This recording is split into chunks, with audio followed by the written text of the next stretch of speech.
Hello everybody and welcome back to another Minecraft Creative Hunger Games map design, whatever you want to call it, video. And with that, you can see the first mechanic that I've designed here. This video is going to be a little bit different than any of the other videos I do, just a fair warning. More explanation, more problem solving, but here we go.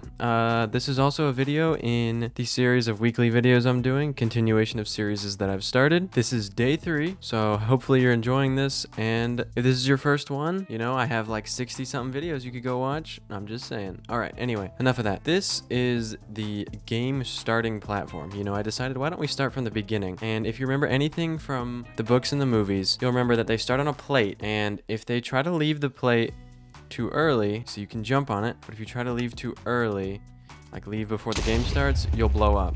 Now, I don't have a way to remotely arm these yet, but I'll figure that out. Let me show you how I did this. So the first problem I ran into was summoning the TNT, right? Because this is going to be the game level, and around the beginning starting area, I'm not going to allow blocks to be broken or TNT to do any damage, but I might as like the arena expands. And so if you come over here, I'll also explain the different mod that I'm using this time for World Edit, or that replaced World Edit. Anyway, this is the command that I used, and you see execute at the nearest player, summon Minecraft TNT at the nearest player. So what I was doing before was summoning the TNT at a specific location relative to this block, but the problem with that is if I were to copy and paste this, it would summon the TNT like over there. Like if I can figure out how to use Axiom well enough in this episode so that we can copy and paste stuff, then I will show you what I mean. But like, let's say you're on the pillar, you know, and you wanted to run over here, right? If the TNT spawns here, and let's say there's a little bit of delay, you get far enough away like that to where the TNT doesn't do the entirety of all the damage it's supposed to, and it's summoned right here, then you won't get hit for the damage that I want you to get hit for. So what I did was I summoned it at the nearest player. Now, like I said, you know, we can take a little side view of this so I can show you everything. It's really not that complicated. Okay, so they step on it, it sends a signal to this, which turns the signal off. See, it's off. And the second I step back on, it turns on, sending a signal to this, summoning the TNT. Very simple. I don't want to copy and paste this command, like this little starting area, over and over. So we need to figure out how to copy and paste with the Axiom mod here, which is the new mod that I'm using for the world design and creation stuff. You remember that from last episode. Anyway, I kind of forgot what I was saying there, but we need to figure out how to copy and paste this block right here so that we can use it in multiple different places. And we need to see if it can take the code inside the command block with it. So I don't know if there's a copy tool here. We'll figure this out together. So we could do, I think you could do a select, right? Oh, what in the world? Okay, why is it? Okay, you see, I'm not entirely sure how to use this. Like, why is it like that? Okay, we can select it like this. And we select the redstone and the torch. This is all selected. Selections allow you to apply tools and operations to specific parts of the world. To clear selection, press enter. Copy and paste, you know, Control C. And then what if we do Control V? Oh, okay, this is really cool. And then we can just drag it around like this. Let's say I want to put it here. Does that allow me to have it duplicated? And does it work the same? Does it have all the... No, it does not have the command in it. Okay, so that's what I was afraid of. It's okay. We can just come in here and select all of this, copy this as well, and paste this here. We'll just have to do that for all 24 of the slots. Like, yep.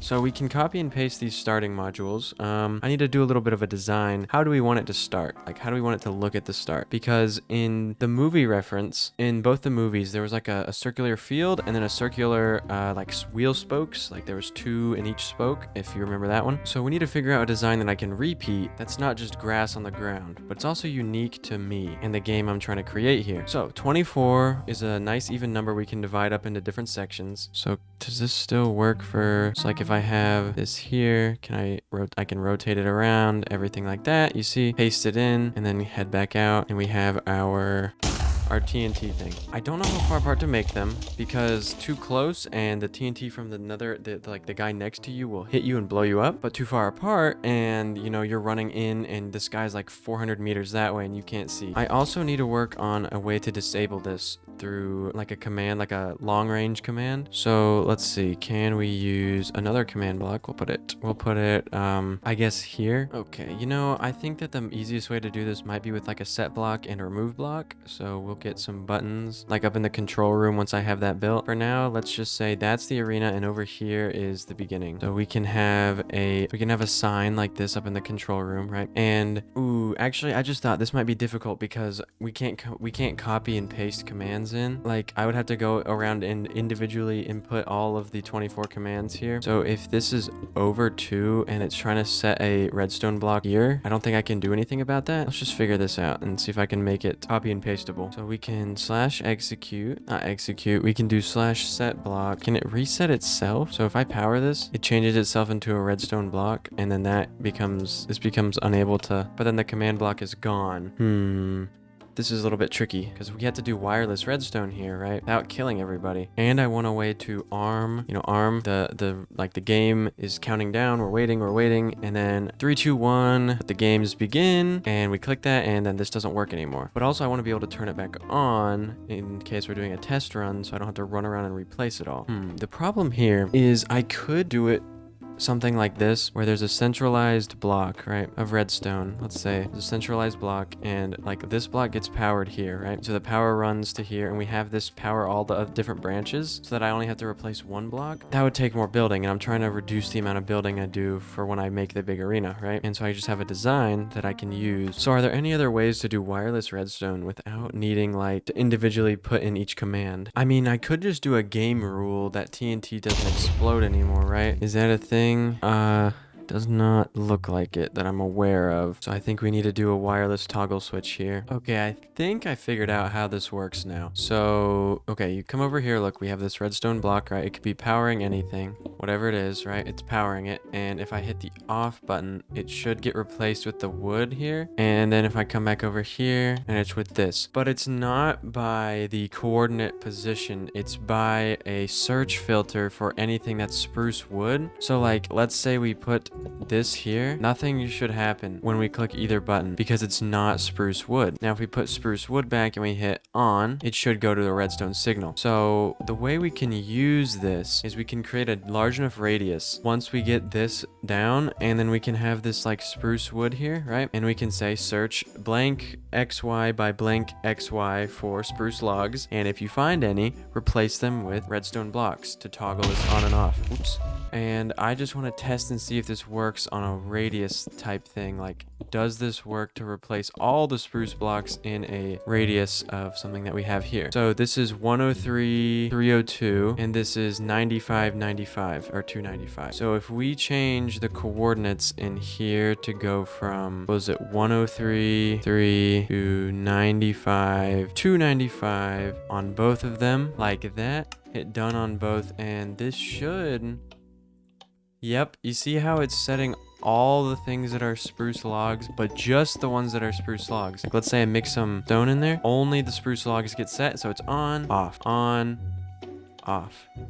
Okay, so now we have a remote way to toggle the starting pads on and off. Right now they're on, you run, blown up, you know you're dead because you moved before the game started. But if you get toggled off as soon as the game starts, no death. Right? So we have the first of the 2 features I wanted to figure out in today's episode. Now, the second one has to do with getting people to these pads. So if you remember from any of the books, movies, like I said earlier, people kind of come up through the ground and they get pushed up through here, right? They don't just get summoned on top of this. But I don't think you can move pistons, or I don't think pistons can move pressure plates. So we kind of have an issue here. And also the redstone would have to move as well. So unless we can move this whole thing without seeming like we're moving it. Okay, I've been working here on this for a little bit now, and I've discovered a new problem that I didn't think would arise. Because if you look at this one, right, we can turn this singular one on and off by searching this small radius that I have here. But over here, I kind of upscaled it and started to, you know, lay out the arena and everything. And I realized I cannot search a large area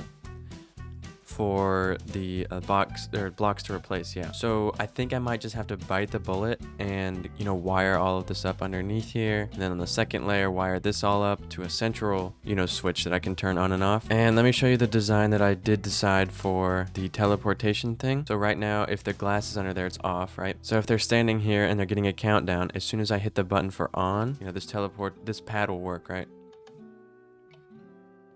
And since they're going to be standing still, they won't run off like I did and blow up, right? So there's that. And then I think I'm going to end this here this episode, but I'm also gonna do a little bit of a design for you. So I did this, but this is only a design that can handle, I think it was, if there's 3 on each side, 3 times 4 is 12, plus additional 4 is 16. So I need to upscale this to 24. I think it's 5 in each. 5, yeah, because 5 times 4 is 20, and then plus 4 extra is 24. So instead of 3, there needs to be 5. So I'm thinking the circle needs to be bigger, because if you take a look over here, these 2 pads are actually dangerously close. Like, let's say this is mine, right? And there's someone over there that I just want to sabotage because I don't care, right?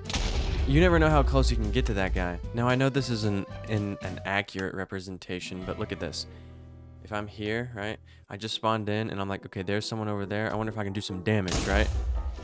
It gets dangerously close, and if I were to add 5 more spokes into this wheel type thing, they're just gonna get closer. So this is too small. Again, unfortunately, it probably needs to be around a little bit bigger. I'm not sure if double would work, but something bigger. So yeah, that's gonna be it for today. We're almost done with the starting mechanism, and then we can start working on more of the design, but that'll be done more off camera, the map design, as to, you know, keep it hidden for the actual event. You'll get to see it in the video when it does come out. But yeah, that's gonna be it for today. Like I said, this is video 3 of the weekly series. If you're watching this live, thank you guys for watching. I hope you enjoyed this completely different video than what I ever do normally, but I hope you enjoy the rest of your day, and please like and subscribe, and bye-bye.